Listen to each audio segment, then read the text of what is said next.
Muito bem, agora que vimos então como se constrói um construtor, imaginem, por exemplo, nós queríamos ter dois construtores para a mesma classe. Como é que nós iríamos fazer, uma vez que vimos no vídeo anterior que para definir um construtor da classe ele terá que ter esta designação, public, minha classe.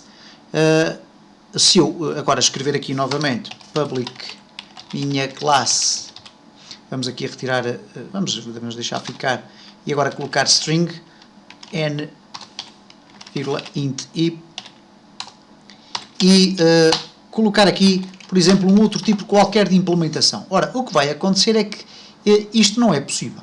Não é possível desta forma. Porquê? Vamos aqui experimentar, e ele está aqui a dizer que é, mas não é. Reparem, apareceu aqui um erro, e um erro que nos diz o seguinte: a propriedade, ou melhor, a minha classe já tem definido um membro chamado minha classe. Isto é, aparece aqui já definido duas vezes. Ora, o que acontece na prática é que há um conceito dentro da linguagem orientada por objetos que se designa por polimorfismo.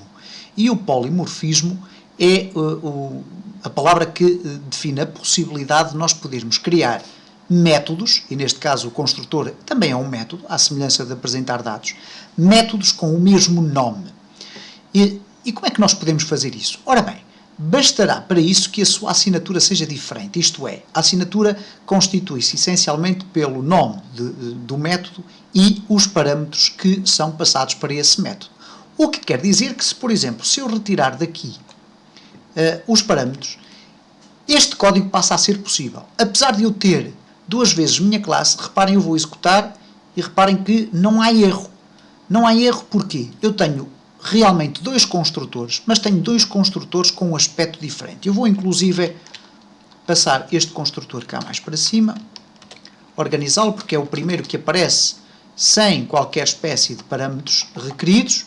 E reparem, eu isolei aqui só para podermos ver melhor. Eu tenho aqui os dois construtores da minha classe que obedecem então a esta regra do polimorfismo. Isto é, apesar de manterem o mesmo nome, e neste caso é o nome da própria classe, e por isso é que são os construtores, eles têm uma assinatura diferente, uma vez que requerem parâmetros diferentes. Neste caso, não requer qualquer espécie de parâmetro, e neste requer dois parâmetros. E eu posso utilizar esta mesma técnica para definir a quantidade de construtores que eu bem entender. Neste caso, eu posso simplesmente nem sequer colocar aqui nenhuma implementação. Posso deixar ficar este código em aberto, posso inclusive até, por questões de organização do código, abrir e fechar as chavetas, e neste caso continua a ser válido o código que eu introduzi. O que acontece na prática, neste caso, e o polimorfismo é extremamente utilizado na linguagem orientada por objetos, e já vamos ver exemplos disso, o que acontece neste caso é que se eu agora regressar aqui ao meu espaço onde eu defini aqui um objeto, imaginem agora que eu quero definir um segundo objeto, minha classe, neste caso obj2, é igual a new, minha classe. E agora reparem o que é que vai acontecer quando eu colocar a abertura do parênteses.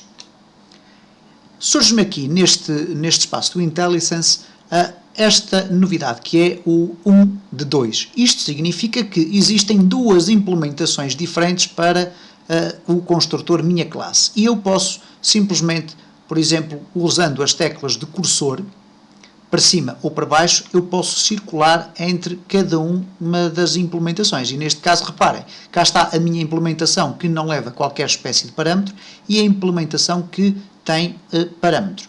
E neste caso eu posso escolher de que forma é que eu quero criar o meu objeto. Se eu, por exemplo, criar o meu objeto desta forma, o que vai acontecer é que ele é criado. Ora bem, isto aqui ainda vai aparecer uma mensagem, ok, os dois objetos foram criados. No entanto, este objeto, uma vez que eu não passei os valores dos parâmetros, o que acontece é que quando ele é criado, ele na realidade não vai ter estes valores definidos pelo programador. Vai ter os valores definidos por defeito, que no caso do nome, sendo uma variável do tipo string, vai ser um texto sem caracteres. E no caso da idade, irá ser 0. O que quer dizer que se eu tentar utilizar o mesmo método que usei aqui para ver quais são os dados que estão dentro deste meu objeto 2, reparem o que é que vai acontecer.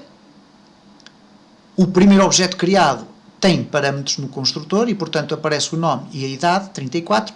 No entanto, o segundo, o nome é um texto vazio e a idade é igual a 0.